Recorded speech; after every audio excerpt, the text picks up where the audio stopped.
Bonjour à tous et à toutes, chers adhérents de VHC. Nous continuons avec les halachot de Bassar Bechalav et aujourd'hui, nous parlons de quelqu'un qui a mangé de la viande et ils sont passés quelques heures, mais il ne sait pas exactement à quelle heure il a terminé de manger. Est-ce qu'il y a 4 heures, est-ce qu'il y a 6 heures, est-ce qu'il y a 8 heures?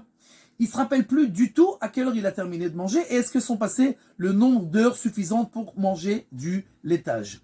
Alors la réponse est que il faut prendre d'abord en moyenne une marge logique. Quand est-ce qu'à peu près j'ai terminé? Et si à peu près c'est terminé, ou c'est passé les horaires, alors je peux manger. Même si j'ai encore un doute. Pourquoi?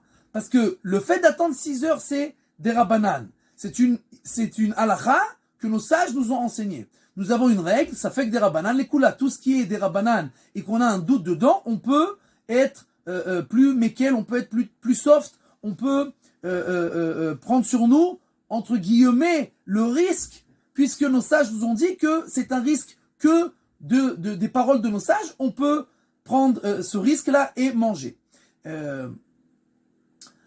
Quelqu'un, maintenant, qui veut manger des choses qui sont parvées, mais qui ressemblent à du lait ou de la viande. Par exemple, quelqu'un veut se faire un sandwich avec de la saucisse, mais il veut mettre aussi dedans de la margarine. La margarine, ça ressemble à du beurre. Quelqu'un, il veut se faire un hamburger parvé avec du fromage. Est-ce qu'il a le droit? La réponse, quelqu'un, il veut prendre un café avec un Malbin café, une poudre comme ça qui ressemble à du lait, mais qui est parvé et qui ressemble à un café au lait. La réponse est que oui, on a le droit de manger tout ça, puisque aujourd'hui tout le monde sait qu'il y a toutes sortes de choses qui sont qui ressemblent au lait et qui ressemblent à la viande et qui sont ni lait ni viande, qui sont parvées. Donc on n'a pas de problème avec ça. Il y en a qui disent que pour être plus tranquille, il faut mettre à côté l'emballage de la margarine ou l'emballage du Malbin café, de cette poudre-là qui rend le café plus blanc. Comme ça, les gens ils voient que c'est ce que tu as utilisé, mais c'est qu'une khumra, on n'est pas obligé. Maintenant, quelqu'un qui a commencé à manger et qui se rappelle qu'ils ne sont pas encore passés 6 heures. Alors, il doit s'arrêter tout de suite, bien entendu, il ne peut pas continuer. Mais si par exemple il a fait la bracha, et il se rappelle avant qu'il goûte, je suis Bessari, il a un verre de lait, il a fait la bracha, mais il se rappelle. S'il a commencé à boire, il doit s'arrêter tout de suite. Mais s'il n'a pas encore commencé à boire, il a fait une bracha, s'il ne boit pas, c'est bracha levatala.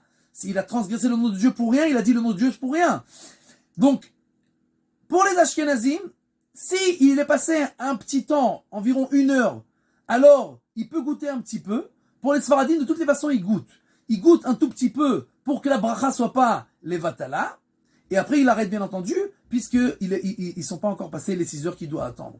Tout simplement, la raison, c'est que, vu que de dire le nom de Dieu en vain, c'est un issour, c'est transgresser un péché qui est deoraita, qui est de la Torah, et le fait d'attendre entre le lait et la viande, c'est que des rabbanan. Si on n'a pas cuit ensemble le lait et de la viande, c'est que des rabbanan qu'on doit attendre. Donc, c'est bien entendu très grave, très important, mais comme c'est un issour des rabbanan contre un issour de la Torah, bien entendu, on goûte pour pas transgresser le issour de la Torah.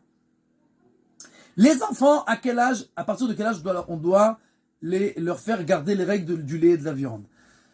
Alors, les enfants qui ont moins de 3 ans, d'un point de vue de la raï, ils doivent rien faire. On n'a pas le droit de leur donner du lait et de la viande en même temps, parce que c'est nous qui faisons la Havera, mais on peut les laisser manger jusqu'à 3 ans, l'un après l'autre, bien entendu en faisant attention que si nous on leur donne à manger, que de rincer la bouche entre le lait et la viande. Si dans plus que 3 ans, alors il faudra attendre un petit peu. Après 5-6 ans, ou déjà vers l'âge de la bar mitzvah, il faut faire en sorte qu'ils attendent déjà les 6 heures comme tout le monde pour s'habituer. Ça, c'est d'un point de vue de la halakha. Dans la chassidoute et dans la Kabbalah, on nous fait savoir que c'est très important, même déjà depuis la grossesse, que la femme elle fasse encore plus attention à la cacheroute parce que ça influence sur l'âme de l'homme et de l'enfant aussi. Donc d'un point de vue de la chassidoute, depuis l'âge de 0, on doit attendre toutes les halachot comme les grands. Et ne me dites pas, c'est impossible, etc. Moi j'ai beaucoup d'enfants Baruch Hashem, et personne n'est mort, tout le monde est en bonne santé, et tout le monde depuis l'âge de 0 ont attendu les 6 heures comme tout le monde, et je connais encore plein de familles qui font de la même manière, et tout se passe de la meilleure des manières. C'est que celui qui veut faire autrement, il n'y a pas de problème, là, la halakha, elle permet. Celui qui veut faire comme la chassidoute, comme la Kabbalah, alors on fera en sorte que les enfants, on arrange l'emploi du temps comme il faut pour que les enfants y mangent comme d'un point de vue de la halakha, comme s'ils étaient déjà grands. Quelqu'un qui est malade et qui prend des comprimés qui sont faits à base de poudre, de choses qui sont animales. Par exemple, il y a des comprimés qui sont faits avec des poudres de foie, d'accord, etc. Alors, c'est pas considéré comme de la nourriture et on peut manger directement après de la viande. Et Bédrat Hashem, qu'on soit tous bri'im et qu'on puisse manger tranquillement d'un point de vue de la halakha. Be'atzlacha.